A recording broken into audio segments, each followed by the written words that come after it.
अच्छा बच्चों देखिए, अब यहाँ पे हम डिस्कस करेंगे नॉन मेटल ऑक्साइड्स। अभी मैंने आपको बताया था थोड़ी देर पहले कि प्रीवियस लेक्चर में कि हमारे पास जो नॉन मेटल के ऑक्साइड्स हैं, जो नॉन मेटल के ऑक्साइड्स हैं, वो बाय नेचर एसिडिक होते हैं। जिसका मतलब ये बना कि हमारे पास ये जो कार्बन मोनोऑक्साइड है ये एसिडिक ऑक्साइड है, या कार्बन डाइऑक्साइड है हमारे पास क्या है, एसिडिक ऑक्साइड। अब अगर एसिडिक ऑक्साइड है तो हमारे पास क्या प्रोडक्ट बननी चाहिए, हम कहेंगे सॉल्ट बनेगा, है ना। हमारे पास क्या बनेगा, सॉल्ट बनेगा, क्योंकि सोडियम हाइड्रोक्साइड स्ट्रॉन्ग बेस है, तो क्या बनेगा, सॉल्ट।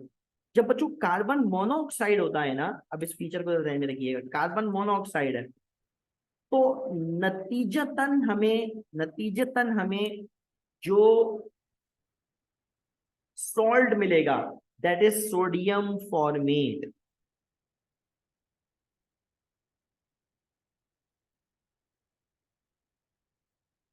सोडियम फॉर्मेट, देखो मैं सोडियम फॉर्मेट को एक और अंदाज से लिख रहा हूं, HCO2Na, HCO2Na सोडियम फॉर्मेट है ना, सोडियम फॉर्मेट है ये। लेकिन अगर लेकिन अगर मैं कार्बन डाइऑक्साइड इस्तेमाल करूं इसकी जगह, तो अब मुझे मिलेगा सोडियम कार्बोनेट।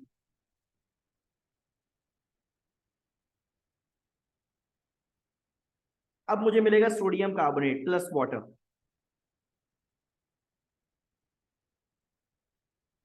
अब इसको याद करने का तरीका जरा किस तरह हो सकता है, आसान से अगर हम कहें तो देखिए, यहां पे एक ऑक्सीजन है कार्बन के साथ, यहां दो हो जाएंगे। यहां दो ऑक्सीजन है कार्बन के साथ, देखें तीन हो गए। जो सॉल्ट बन रहा है उसका फॉर्मूला कैसे बन रहा है हमारे पास, कार्बन मोनोऑक्साइड में एक ऑक्सीजन है, तो जब सॉल्ट बनेगा तो दो ऑक्सीजन हो जाएंगे, तो बनेगा हमारे पास फॉर्मेट। कार्बन डाइऑक्साइड के पास ऑलरेडी दो ऑक्सीजन थे, तो एक और ऑक्सीजन आएगा तो बनेगा कार्बोनेट, है ना। CO3 बनकर कार्बोनेट बनेगा, साथ में बनेगा सोडियम कार्बोनेट, सोडियम कार्बोनेट, ठीक है। और साथ में बना हमारे पास पानी, साथ में बना हमारे पास पानी। अच्छा अब इसकी लॉजिक बिल्कुल मुख्तलिफ नहीं है, ऊपर वाले के जैसी है, ऊपर वाले के जैसी है। लॉजिक में चेंज नहीं आया, लॉजिक में वो ही रहा है। देखो कैसे हुआ, जरा समझा देता हूँ मैं थोड़ा सा, समझा देता हूँ मैं इसको थोड़ा सा। देखो हुआ क्या, इनिशियली इनिशियली हमारे पास कार्बन डाइऑक्साइड में सोडियम हाइड्रोक्साइड आया, तो वही जो आइडिया हमने पहले लिया है ना, वही है हमारे पास। क्या बना, HCO3Na, यही काम था। देखो HCO3Na, ठीक है ना, HCO3Na। लेकिन इस HCO3Na ने एक और बार जब सोडियम हाइड्रोक्साइड से रिएक्ट किया, है ना, ये HCO3Na दरअसल है क्या, NaHCO3, सोडियम बाइकार्बोनेट है ये, जिसको लिखने का अंदाज मैंने ऐसे लिखा था, सिर्फ इस पैटर्न को समझाने के लिए, इस पैटर्न को समझाने के लिए। हमारे पास ये जो कंपाउंड है क्या है, NaHCO3। अब ये सोडियम बाइकार्बोनेट है, सोडियम बाइकार्बोनेट है। अब सोडियम बाइकार्बोनेट के अंदर क्या छुपा हुआ है, ये H, ये H छुपा हुआ है। सोडियम हाइड्रोक्साइड क्या है, ताकतवर बेस का, अभी हमने ताकतवर बेस का। अब ये सोडियम हाइड्रोक्साइड क्या करेगा, इस H को कैप्चर करेगा। अब H को कैप्चर करेगा तो भाई बनेगा क्या, Na2CO3 प्लस H2O। देखो यही चीज बनी हुई है, देखो यही चीज बनी हुई है ना। यानी रिएक्शन का पैटर्न वही रहा, जो ऊपर वाला ये वाला रिएक्शन का पैटर्न था ना, वही रहा, यही वाला पैटर्न रहा, ठीक है। लेकिन क्योंकि जो कंपाउंड बना है सोडियम बाइकार्बोनेट, भाई ये क्या होता है, ये एसिडिक हाइड्रोजन रखता है, ये एसिडिक हाइड्रोजन रखता है। जब ये एसिडिक हाइड्रोजन रखता है तो फिर सोडियम हाइड्रोक्साइड बोलेगा भाई मैं तो ताकतवर बेस हूं, मैं तो ये एसिडिक हाइड्रोजन निकालूंगा। तो अगर निकाल दूंगा तो क्या बनाएगा भाई, सोडियम कार्बोनेट और वाटर, सोडियम कार्बोनेट और वाटर। ये हमारे पास बेसिक आइडिया है इस रिएक्शन का, तो कोई कॉन्सेप्ट में चेंज नहीं आया है, कॉन्सेप्ट में चेंज नहीं आया है, लेकिन एक सामने वाला कंपाउंड अगर एसिडिक बन गया तो सोडियम हाइड्रोक्साइड अपनी हरकत से बाज तो नहीं आएगा ना। सोडियम हाइड्रोक्साइड की नेचर क्या है, वो तो लाजमी कैप्चर करेगा एसिडिक हाइड्रोजन, कैप्चर कर लिया उसने, कैप्चर कर लिया उसने। आई बात समझ में, आई बात समझ में। देखें अब आते हैं और हम डिस्कस करते हैं सोडियम हाइड्रोक्साइड के reaction with halogens, with halogens. ठीक है, सोडियम हाइड्रोक्साइड के रिएक्शन को हम डिस्कस करेंगे विद हैलोजेंस। तो अब जरा हैलोजन के बिहेवियर को याद कर लें, हैलोजन के बिहेवियर को याद कर लें। हैलोजन का बिहेवियर क्या है, हैलोजन का बिहेवियर क्या है बच्चों, ये जो हैलोजेंस होते हैं ना X2, अगर आप इन्हें रिएक्ट करवाएं पानी के साथ या अल्कली के साथ, बेस कह लें अल्कली कह लें, एक ही बात है। हैलोजन अगर पानी से रिएक्ट करें या अल्कली से रिएक्ट करें, मानो मैं ये कहना चाह रहा हूं, अगर हैलोजन रिएक्ट करते हैं ऐसे कंपाउंड से जिनके पास हाइड्रोक्साइड मौजूद है, जिनके पास हाइड्रोक्साइड मौजूद है, OH नेगेटिव मौजूद है, पानी में होता है ना OH negative, H+ OH negative, है ना। तो बच्चों ये जो हैलोजेंस हैं, ये जो हैलोजेंस हैं, ये क्या करेंगे, ये देंगे ऑटो रिडॉक्स रिएक्शन।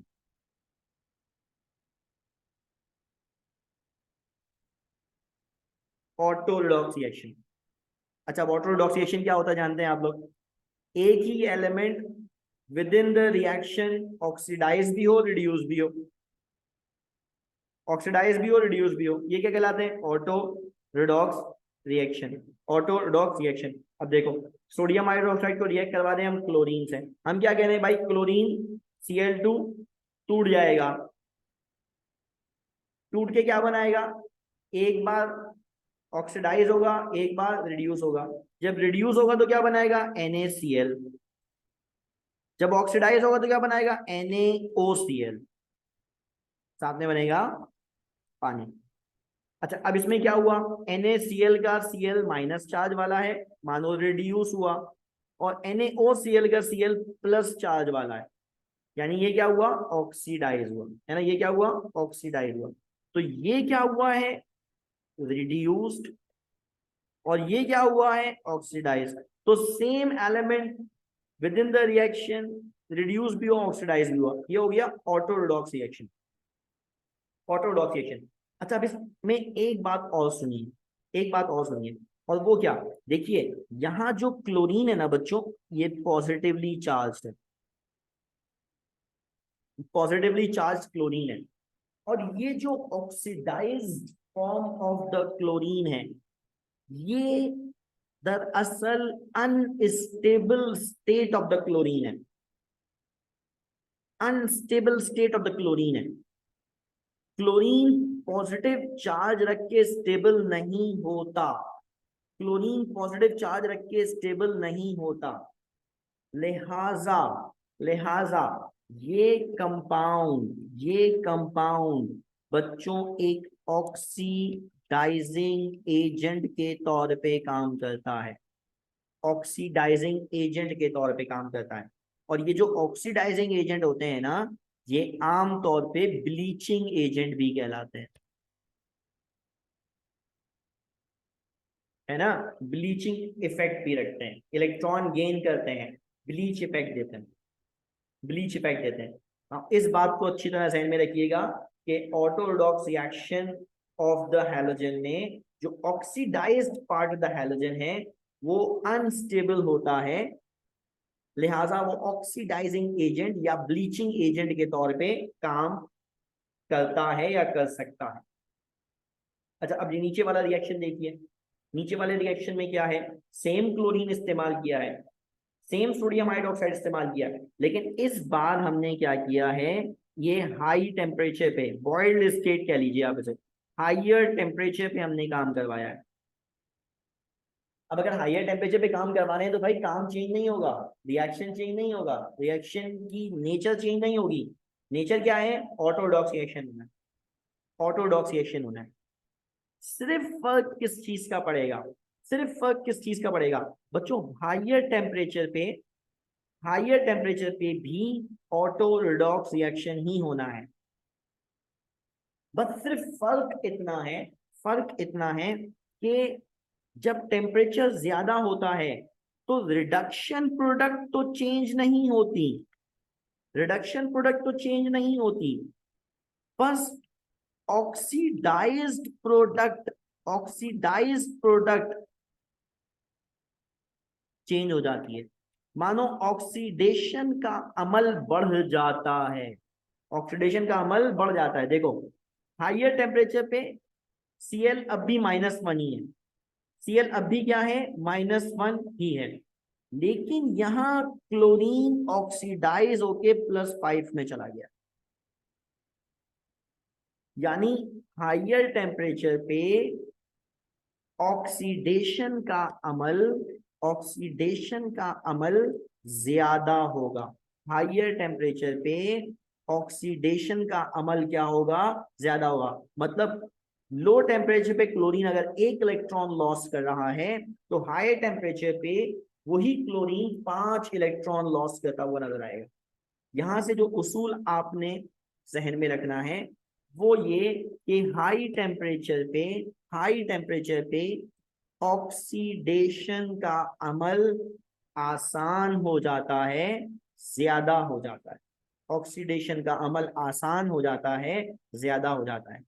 जब हम टेम्परेचर बढ़ाते हैं ना बच्चों, तो टेम्परेचर बढ़ने के नतीजे में इलेक्ट्रॉन का निकलना आसान हो जाता है। देखिए ना, इलेक्ट्रॉन निकालने के लिए तवानाई देते हैं ना, आयोनाइजेशन पोटेंशियल के नाम पे तवानाई देते हैं। तो भाई जब हम टेम्परेचर बढ़ा रहे हैं तो मानो तवानाई दे रहे हैं ना, तो इलेक्ट्रॉन का निकलना क्या हो जाएगा? आसान हो जाएगा।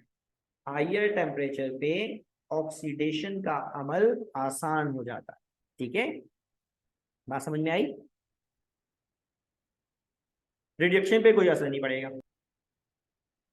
ये हमारे पास चले, इक्वेशन अगर बैलेंस करनी हो तो बैलेंस कर देते हैं।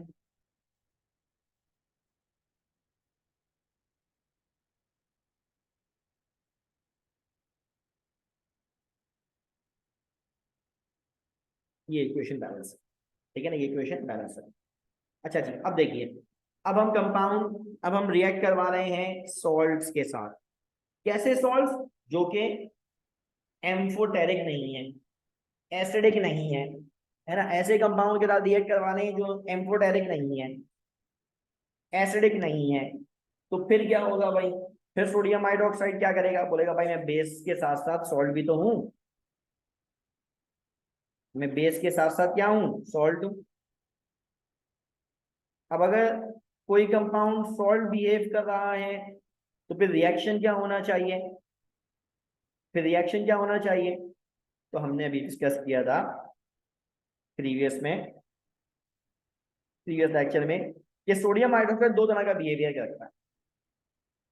सामने वाला कंपाउंड अगर एसिड है या एम्फोटेरिक है तो बोलेगा मैं बेस हूं, है ना। सामने वाला कंपाउंड अगर कहे कि मैं एसिड हूं या मैं एम्फोटेरिक नेचर रखा, तो सोडियम हाइड्रोक्साइड बोलेगा भाई आपका भाई बेस के तौर पे काम करता है ना। लेकिन अगर कोई ऐसा कंपाउंड आ जाए जो बोले भाई मैं एसिड नहीं हूं, ना मेरी नेचर एम्फोटेरिक है, मैं सीधा सीधा सा सॉल्ट हूं, है ना, मैं सीधा सीधा सा सॉल्ट हूं,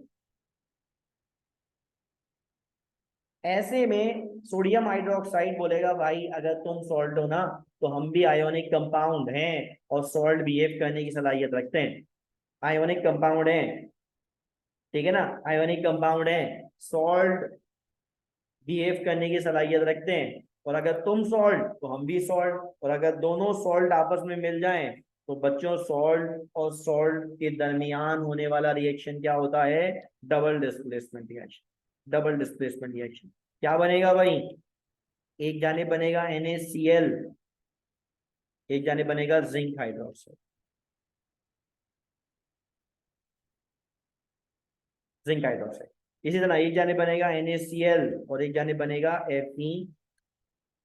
Cl3। अच्छा, ये जो जिंक हाइड्रोक्साइड है ना बच्चों, ये प्रेसिपिटेट कर जाता है। सेम फेरिक क्लोराइड भी क्या करता है, प्रेसिपिटेट कर जाता है। ठीक है ना, प्रेसिपिटेट कर जाता है। लेकिन एक बात बड़ी यूनिक है इसके अंदर, जिंक वाले के अंदर बच्चों, जिंक क्लोराइड के बारे में अगर मैं कहूं ना, तो ये है हमारे पास सॉल्ट। लेकिन जो जिंक हाइड्रोक्साइड है ना, ये है खतरनाक चीज, एम्फोटेरिक कंपाउंड। Amphoteric compound. अब यहां से एक पॉइंट बड़ा जबरदस्त बनेगा जो हमें जहन में रखना है, जहन में रखना है। और वो क्या, तो देखो, अगर मैं कहता हूं मेरे पास जिंक क्लोराइड था, मैंने सोडियम हाइड्रोक्साइड डाला, बन गया जिंक हाइड्रोक्साइड।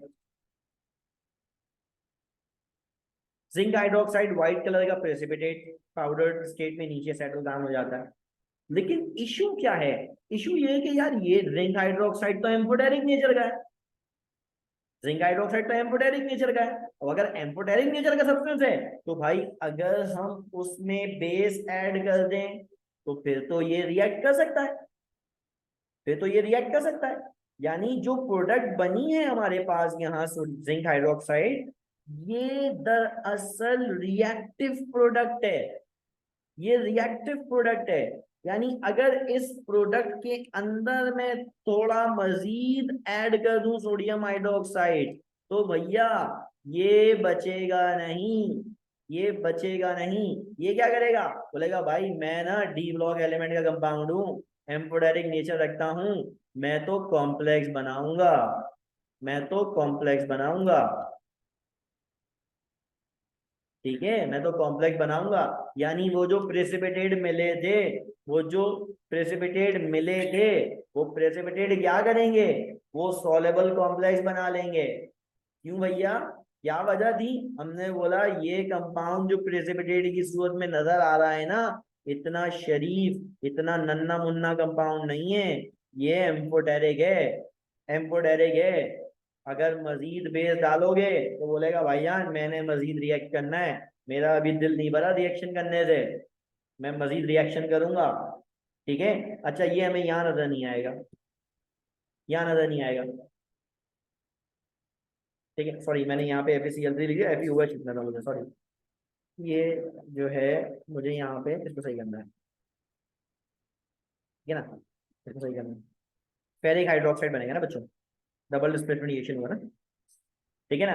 ये काम नहीं कर पाता, ये कंपाउंड ऐसा नहीं है कि ये एम्फोटेरिक के तौर पे बिहेव करे।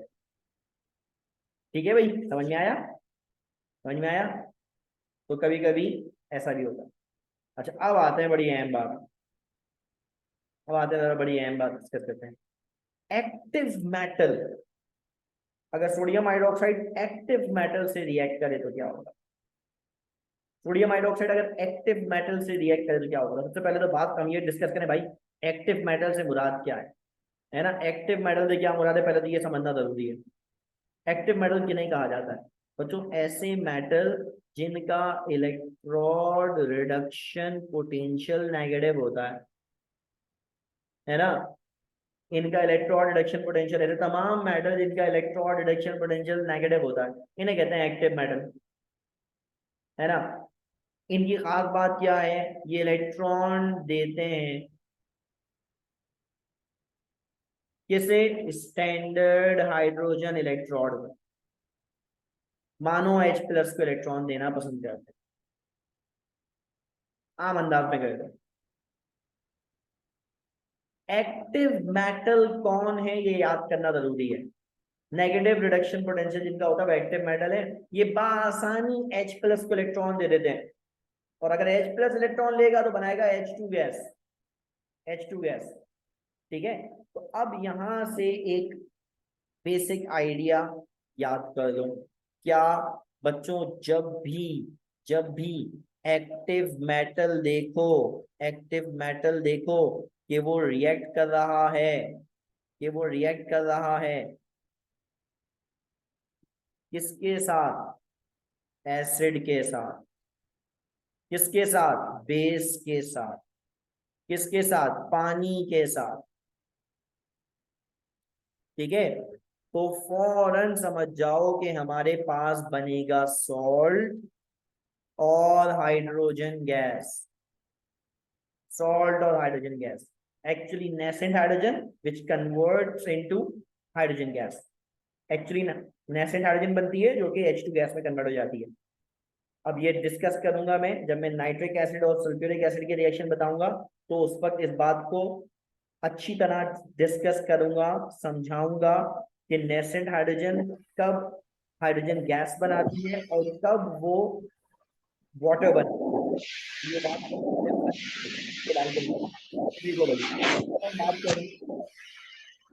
अब हम बात कर रहे हैं क्या कि हमारे पास एल्यूमिनियम मेटल और गोल्ड मेटल एक्टिव है,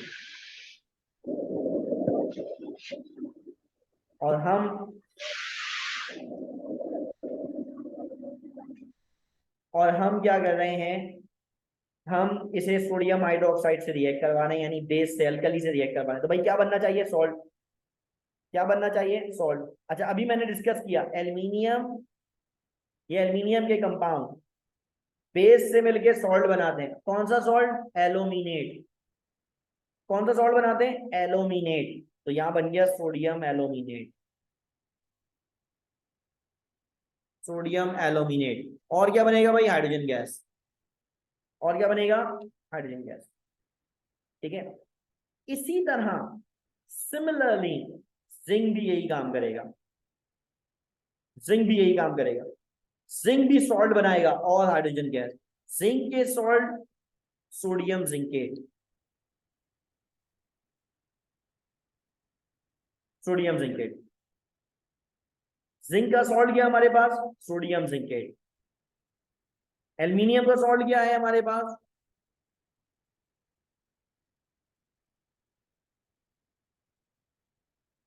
सोडियम एल्यूमिनेट।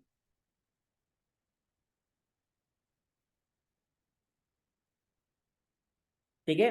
और साथ में क्या बनना है हमारे पास, हाइड्रोजन गैस। हाइड्रोजन गैस की बबल्स बनेंगे। बबल्स का बनना ऑब्जर्वेशन है, बबल्स का बनना ऑब्जर्वेशन है। ठीक है ना, बबल का बनना क्या है, ऑब्जर्वेशन। इसको जरा ध्यान में रखिएगा। ठीक है बच्चों, समझ में आई बात। अच्छा अब देखें जरा, क्रोमेट के साथ अगर हम रिएक्ट करवाएं सोडियम हाइड्रोक्साइड को, मैंने सारे रिएक्शन एक तरफ इसलिए कर दिए सोडियम हाइड्रोक्साइड पूरा का पूरा एक साथ कवर हो जाए, पूरा का पूरा एक साथ कवर हो जाए। ठीक है ना। सोडियम हाइड्रोक्साइड अगर डाइक्रोमेट से रिएक्ट करें, डाइक्रोमेट से रिएक्ट करें, तो देखो हमारे पास ये जो क्रोमेट होता है ना, CrO4-2, वो जो CrO4-2 में अगर एसिड डाल दिया जाए,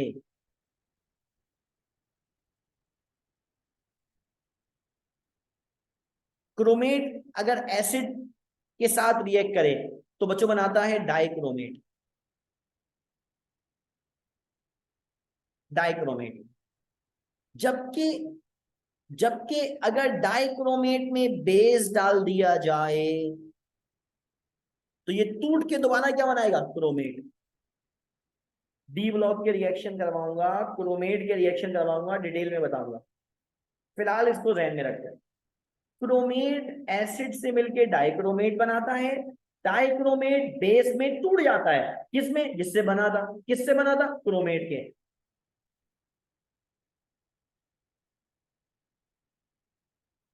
ठीक है ना, किससे बना था, क्रोमेट से। बात समझ में आई, बात समझ में आई। इस बेसिक आइडिया को ध्यान में रखते हैं। क्रोमेट एसिड से मिलकर डाइक्रोमेट बनाता है, डाइक्रोमेट बेस से टूट के दोबारा वापस क्या बना देता है, क्रोमेट बना देता है। ठीक है ना, बाद में क्या दोबारा क्या बना लेता है, क्रोमेट बना लेता है। ये हमारे पास कंपाउंड, ये हमारे पास का बेसिक रिएक्शन। ठीक है। अच्छा अब देखो, लेड क्रोमेट, लेड क्रोमेट को हम येलो प्रेसिपिटेट भी कहते हैं ना, येलो, क्रोम येलो कहते हैं ना उसको, क्रोम येलो, याद है, क्रोम येलो कहते हैं। लेड क्रोमेट को क्रोम येलो कहा जाता है ना, क्रोम येलो कहा जाता है। ठीक है। क्रोम येलो को अगर हम सोडियम हाइड्रोक्साइड से रिएक्ट करवाएं तो बच्चों ये क्या बनाता है, ये बनाता है क्रोम रेड, साथ में बनता है पानी, साथ में बनता है पानी। अच्छा, अब इसको थोड़ा सा मैं इलेबोरेट करूंगा, इसको मैं थोड़ा सा इलेबोरेट करूंगा, मैं समझाऊंगा इसको। देखो, ये कंपाउंड दरअसल क्या है, PbCrO4 डॉट PbO, ये है हमारे पास क्रोम रेड। क्रोम रेड दरअसल तो लेड कंपाउंड्स का मिक्सचर है। लेड क्रोमेट और लेड मोनोऑक्साइड अगर आपस में जुड़ जाएं, मिक्सचर बना ले 1:1 का, इसे कहते हैं क्रोम रेड, इसे कहते हैं क्रोम रेड। आ रही है बात समझ में, इसे कहते हैं क्रोम रेड। साथ में और क्या बनता है हमारे पास, सोडियम क्रोमेट भी बनता है और पानी बनता है। ठीक है। अच्छा, अब ये रिएक्शन कैसे हुआ जरा मैं इसको समझाऊंगा थोड़ा सा, थोड़ा मैकेनिज्म समझ लो इसका कि काम हुआ किस तरह। तो देखो, एक हिस्सा तो तुम समझो, एक जानिब लेड क्रोमेट, दो लेड क्रोमेट इस्तेमाल किए ना मैंने, दो लेड क्रोमेट इस्तेमाल किए, तो दो में से एक लेड क्रोमेट तो एज इट इज मौजूद है, एक लेड क्रोमेट तो एज इट इज मौजूद है। ठीक है। दूसरे लेड क्रोमेट को हमने इस्तेमाल किया है इस पूरे रिएक्शन में। देखो कैसे, हमने क्या किया, मैं सेकेंडरी करके लिख रहा हूँ रिएक्शन में ना। हमने क्या किया, लेड क्रोमेट को रिएक्ट करवाया सोडियम हाइड्रोक्साइड से। ठीक है, एक लेड क्रोमेट तो एज इट इज पड़ा हुआ, ये रहा। दूसरे वाले की बात कर रहे हैं। अच्छा, लेड क्रोमेट हमारे पास कोई एसिड बेस नेचर नहीं रखता। अगर एसिड बेस रिएक्शन नहीं रखता तो फिर इन दोनों के दरमियान रिएक्शन क्या हुआ होगा, स्टेप 1 है ये। इन दोनों के दरमियान रिएक्शन क्या हुआ होगा, तो हमने बोला भाई इन दोनों के दरमियान रिएक्शन होता है डबल डिस्प्लेसमेंट रिएक्शन। क्या मतलब, एक जानिब बनेगा सोडियम क्रोमेट, एक जानिब बनेगा लेड हाइड्रोक्साइड, है ना। तो देखो ये बन गया सोडियम क्रोमेट, ये रहा, एक जानिब बना लेड हाइड्रोक्साइड। अब ये जो लेड हाइड्रोक्साइड होता है ना बच्चों, ये जो लेड हाइड्रोक्साइड होता है ना, ये होता है एम्फोटेरिक, है ना। ये दरअसल इसके पास से डिहाइड्रेशन हो जाती है,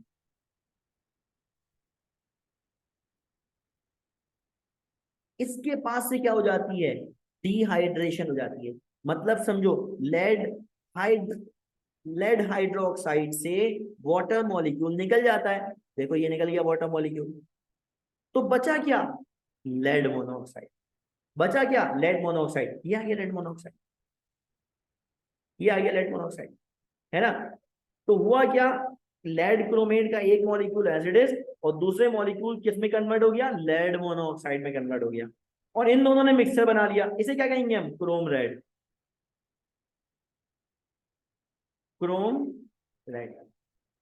बच्चों समझ में आया, बच्चों समझ में आया, ठीक है।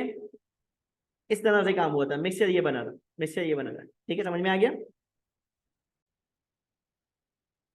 चलो अब आते हैं हम इन आखिरी हिस्सा सोडियम हाइड्रोक्साइड का, ऑर्गेनिक कंपाउंड के साथ रिएक्शन। सही है। अब देखो कैसे, सोडियम हाइड्रोक्साइड अल्काइल हैलाइड से रिएक्ट कर रहा है। कैसा सोडियम हाइड्रोक्साइड हमने बताया ही नहीं, अल्कोहलिक है या एक्वस, तो अगर नहीं बताया तो फिर एक्वस है, और अगर एक्वस है तो फिर SN रिएक्शन होगा, है ना। SN रिएक्शन होगा, क्या मतलब, Cl निकलेगा, OH आएगा।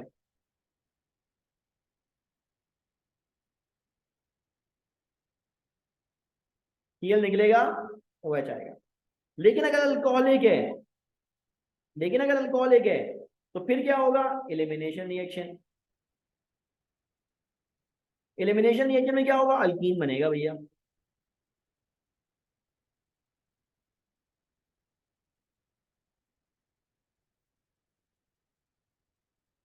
ठीक है। अच्छा, सोडियम हाइड्रोक्साइड को रिएक्ट करवाना है एस्टर से, एस्टर कंपाउंड है ना। अच्छा, इस रिएक्शन को पहचानो, बड़ा इंपॉर्टेंट है, बड़ा इंपॉर्टेंट है। एस्टर की अगर करवाई जाए बेसिक हाइड्रोलिसिस,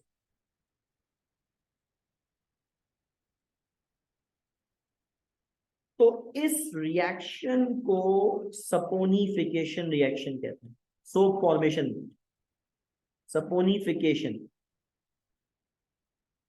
एस्टर की बेस मीडियम में बच्चों हाइड्रोलिसिस हो, हाइड्रोलिसिस हो तो क्या बनता है, एसिड का सॉल्ट, एसिड का सॉल्ट और अल्कोहल, और अल्कोहल, ठीक है।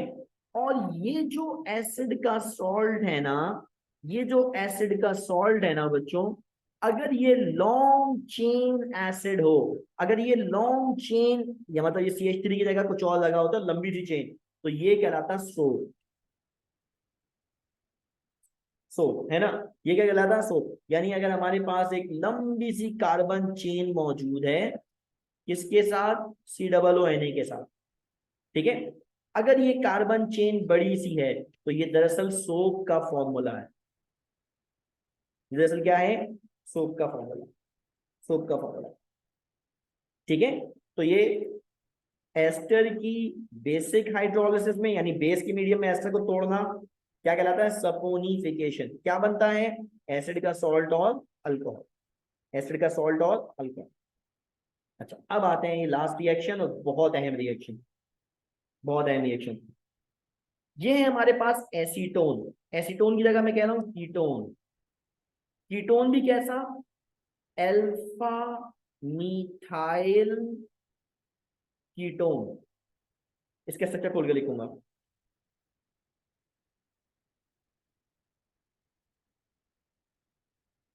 देखो ये रहा कीटोन का कार्बोनाइल ग्रुप, कार्बोनाइल ग्रुप की पड़ोस वाली कार्बन अल्फा कार्बन होती है। अगर अल्फा कार्बन मीथाइल है, वैसे तो दोनों तरफ ही है, लेकिन कम से कम एक तरफ भी हो तो चलेगा, ये कहलाएगा alpha methyl ketone, alpha methyl ketone, है ना। अब तरह चंद बातों का ध्यान में रखें, अल्फा मीथाइल कीटोन। बच्चों अगर अल्फा मीथाइल कीटोन को रिएक्ट करवाया जाए हैलोजन से इन बेस, तो ये देता है हेलोफॉर्म रिएक्शन। याद कर लो, याद कर लो, alpha methyl ketones, even aldehyde भी, अल्फा मीथाइल फिलहाल कीटोन ले रहे हैं, अगर हेलोजन से रिएक्ट करेगा तो हेलोफॉर्म के प्रेसिपिटेट बनाएगा, हेलोफॉर्म के प्रेसिपिटेट बनेगा। अब यहां पे हमने इस्तेमाल किया आयोडीन, आयोडीन। तो मैं ये बताना चाह रहा हूं कि दरअसल हमारे पास मानो ये वाला बॉन्ड ब्रेक हो जाएगा, ये वाला बॉन्ड ब्रेक हो जाएगा। इस बॉन्ड में ये जो फ्रेगमेंट है, ये जो फ्रेगमेंट है बच्चों, ये बनाएगा एसिड का सॉल्ट, एसिड का सॉल्ट। जबकि ये वाला जो फ्रेगमेंट है, ये जो फ्रेगमेंट है, ये बनाएगा हेलोफॉर्म, यानी यहाँ पे आयोडो, CH3, और ये येलो कलर के प्रेसिपिटेट होंगे, येलो कलर के प्रेसिपिटेट होंगे। हाँ, साथ में सॉल्ट एंड वाटर भी बनता है, NaI भी बनता है, लेकिन असल चीज जो तुम्हें याद रखनी है ना, असल चीज जो बच्चों तुम्हें याद रखनी है वो क्या, अल्फा मीथाइल कीटोन रिएक्ट कर रहा है हेलोजन आयोडीन से बेस के मीडियम में, तुम्हें क्या करना है, इस हिस्से को तोड़ देना है, इस हिस्से को तोड़ देना है, ठीक है ना। इसको क्या बनाओगे, सॉल्ट ऑफ कार्बोक्सिलिक एसिड, इस हिस्से को क्या बनाओगे, iodophor, yellow precipitate, yellow precipitate. Alpha methyl अगर है तो रिएक्शन होगा, वरना रिएक्शन ही नहीं होगा, वरना रिएक्शन ही नहीं होगा। तो इस रिएक्शन को मार्क करो, क्या, अगर अल्फा मीथाइल कीटोन आयोडीन से रिएक्ट करेगा तो आयोडोफॉर्म बनेगा, अगर अल्फा मीथाइल कीटोन नहीं है तो नहीं बनेगा, येलो प्रेसिपिटेट नहीं बनेंगे, सिर्फ अल्फा मीथाइल कीटोन में बनेगा, सिर्फ अल्फा मीथाइल कीटोन में बनेगा। ठीक है, इसको इस तरह समझो, तुम्हारे पास पेंटेनोन है। पेंटेनोन बच्चों दो तरह के होते हैं, पेंटेनोन दो तरह के होते हैं, एक 2 पेंटेनोन है, एक 3 पेंटेनोन है। अब देखो, ये कार्बन अल्फा, ये कार्बन अल्फा, लेकिन अल्फा मीथाइल नहीं है, अल्फा मीथाइल नहीं है, तो मैं कहूंगा नो आयोडोफॉर्म। लेकिन यहाँ क्या कह रहा हूं, ये अल्फा मीथाइल नहीं है, लेकिन ये वाली तो अल्फा मीथाइल है, आयोडोफॉर्म फॉर्मेशन। बात समझ में आई? बात समझ में आई? चलो बच्चों, सोडियम हाइड्रोक्साइड के रिएक्शन बच्चों यहीं तक थे। इंशाल्लाह नेक्स्ट क्लास के अंदर हम नेक्स्ट रिएक्शन करेंगे। ओके बच्चों, दैट्स इट, क्लास खत्म करते हैं। अल्लाह हाफिज।